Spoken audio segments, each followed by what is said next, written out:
Tu es prête, Charlie? Ouais, ça va, mais j'ai un peu de crack quand même. Silenzio, plateau. Moteur, ça tourne. Action.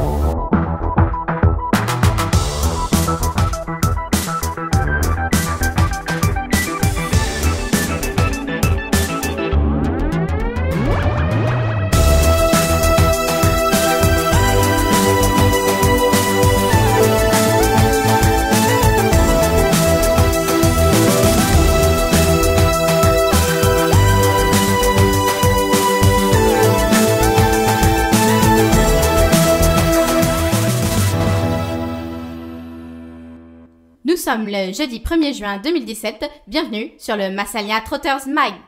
Dans cette édition, nous nous sommes intéressés à la question de la résidence d'artistes au théâtre Massalia. Mais en attendant le reportage de notre reporter à plume sur ce sujet, petit retour sur un grand moment de la saison 2016-2017 au théâtre Massalia avec Jojo, notre reporter à poil, et son interview exclusive d'une poignée de gens tout à fait sympathiques. C'est bien cadré. Bonjour, nous sommes aujourd'hui avec Charlot, le metteur en scène du spectacle Une poignée de gens pour le théâtre Massalia à la Friche Label de Mai. Bonjour Charlot.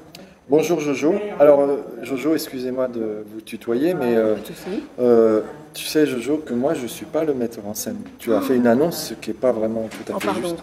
C'est Madame Catherine Poher qui est la metteuse en scène. Quel est votre rôle dans la réalisation de ce spectacle alors ? Eh bien, on va dire qu'on est les initiateurs, mais c'est un travail collectif. Et donc, chacun, pour fabriquer ce spectacle, a mis son univers, son imaginaire et puis ses compétences.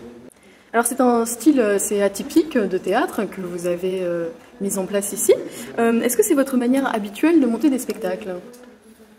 Alors, ça fait quand même maintenant 35 ans qu'on fait du spectacle. Donc, en 35 ans, notre façon de nous adresser au public a un peu évolué, un peu changé.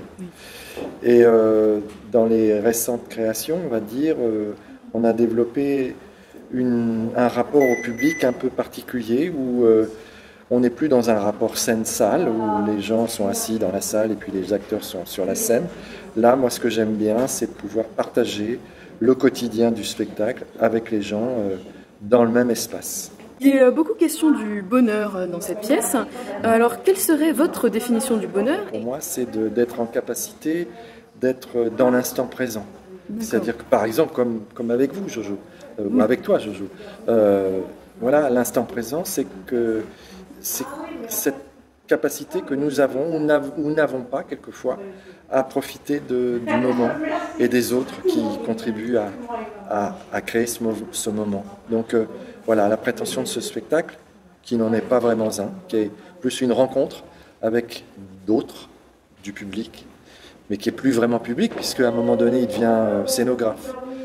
Donc, voilà, les frontières sont un peu bousculées, et même j'ai tendance à penser qu'il y aurait, dans l'absolu, plus besoin de frontières. Une dernière question de la plus haute importance. Oui, J'aurais beaucoup aimé connaître le nom de votre poisson.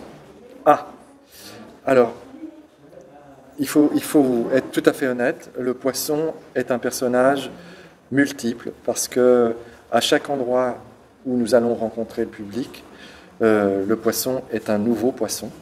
Voilà, donc je pense que ce poisson va rester un habitant du théâtre Massalia tout le long de sa vie. Voilà, avec une petite mémoire de ce temps passé avec cette poignée de gens. Donc, eh bien, écoutez, Jojo, je vous propose, si c'est pas trop vous demander, est-ce que vous acceptez de donner votre nom, Jojo, au poisson qui a joué ce soir ? Mais ce serait un honneur. Ce serait un honneur. Ah oui. Alors, bon, bien sûr, le Jojo dans le bocal n'est pas un Jojo à poil, mais comme vous, mais bon, c'est un Jojo à part entière. Appelons-le Jojo, donc. Eh bien, magnifique, merci beaucoup. Merci Jojo. Et merci pour cette interview, ma foi, fort intéressante. C'était Jojo avec Charlot pour les Massalia Web Trotters. Merci Jojo pour cette interview au poil.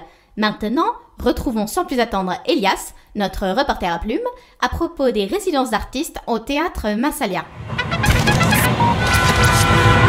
Marie Vauzel, bonjour. Bonjour. Vous êtes artiste associé à la compagnie MAB et vous êtes en résidence au théâtre Massalia pour la création de Mo, votre prochain spectacle. En quoi consiste un temps de résidence pour une artiste? C'est un temps de recherche. C'est ça, où il n'y a pas besoin de produire du résultat, mais juste à chercher autour d'un dispositif, autour de ce qu'on a imaginé dans sa tête avant, pendant des mois, et puis là on l'essaye, on teste, on en discute à plusieurs, c'est toujours des moments très de discussion, on éprouve, on contredit, voilà, il y a des moments de joie et des moments des affres, de doute, voilà, c'est tout ça une résidence. Associez-vous à chaque résidence une recherche particulière? Oui.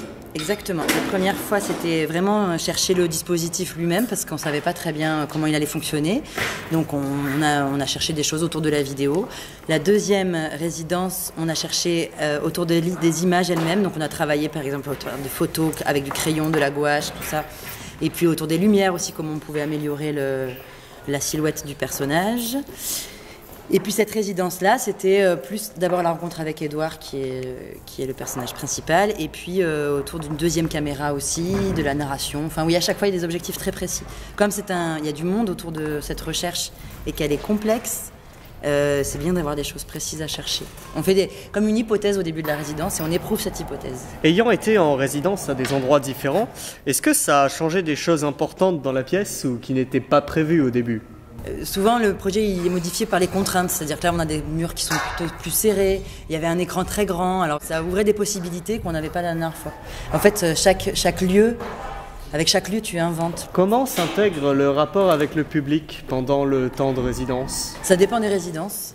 Moi, je sais bien qu'il y a des moments où on n'a pas de public, où on est entre nous et on fait notre petite cuisine. Après, ça fait beaucoup de bien d'ouvrir. Moi, j'ai toujours l'impression que c'est comme ouvrir sa maison, quoi. Ou ouvrir sa chambre, on fait venir des gens, on invite chez soi et on partage. Et puis, on peut échanger aussi parce qu'on ne sait plus trop. Au bout d'un moment, on n'a plus la vision de ce qu'on fait.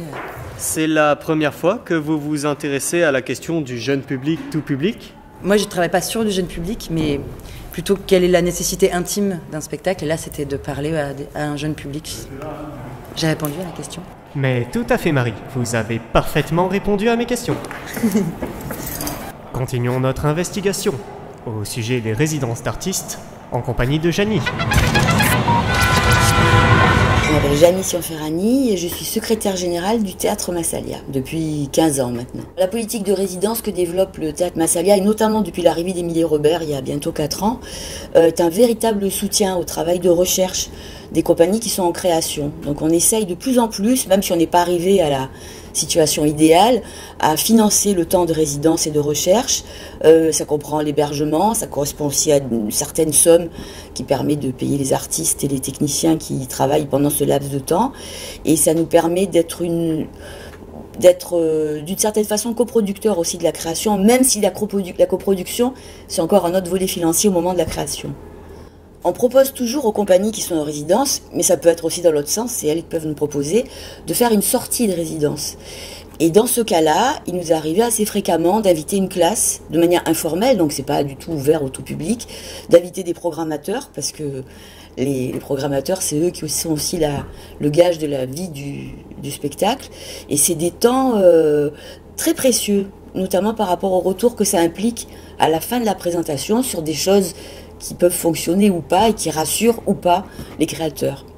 Les temps de résidence offrent quelque chose que n'offrent pas forcément les temps de diffusion, c'est le temps justement, c'est que ça dure entre 10 et 15 jours, alors que les temps de diffusion durent beaucoup moins longtemps, et ça nous permet, pendant ces temps de résidence, d'avoir des relations déjà plus sympathiques et plus constructives par rapport à ce métier, sur la façon dont se construit un spectacle.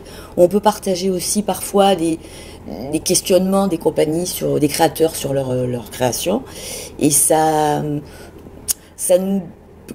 justifie un peu plus notre place, je trouve, dans ce métier. Pour le dernier volet de ce reportage consacré aux résidences d'artistes au Théâtre Massalia, nous sommes en compagnie d'Éric, régisseur général du Théâtre Massalia. Bonsoir Éric. Bonsoir. En quoi ça consiste un travail de régisseur général, Éric? En fin de compte, régisseur général, ça veut dire c'est une personne qui s'occupe de toute la technique, depuis le début, à l'arrivée du camion, même avant, avec les fiches techniques, tout ça, jusqu'au démontage, jusqu'au départ de la compagnie. Et dans le cas d'une résidence d'artiste, Ça implique quoi pour vous en particulier? Est-ce que ça rajoute quelque chose? Oui, enfin c'est pareil, c'est toujours des demandes techniques. Donc la lumière, le son, ou même le plateau, quoi.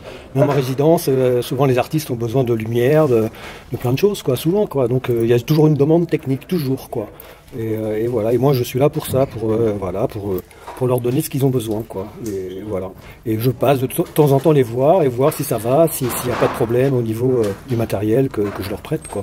Donc aussi une sorte de relation humaine. Ah bah complètement, quoi. C'est vraiment beaucoup d'échanges avec les compagnies, avec les artistes, avec tout le monde, quoi. Tout ce qui va autour de tout ça, quoi. C'est vraiment qu'un échange, quoi. Un échange humain. Merci beaucoup Eric pour avoir répondu à nos questions. Ah bah de rien. C'était Elias en compagnie d'Eric pour le Massalia Trotters Mag. Merci Elias pour ce reportage. Ce Massalia Trotters Mag est maintenant terminé. Voici venu le temps pour vous de le liker et de le partager. Pour ma part, je vous dis à très vite pour de nouvelles investigations des Massalia Web Trotters. Bienvenue Jojo. T'es bien tombé, tu sais? Tu vas voir, c'est cool la vie de Massalia Web Trotters.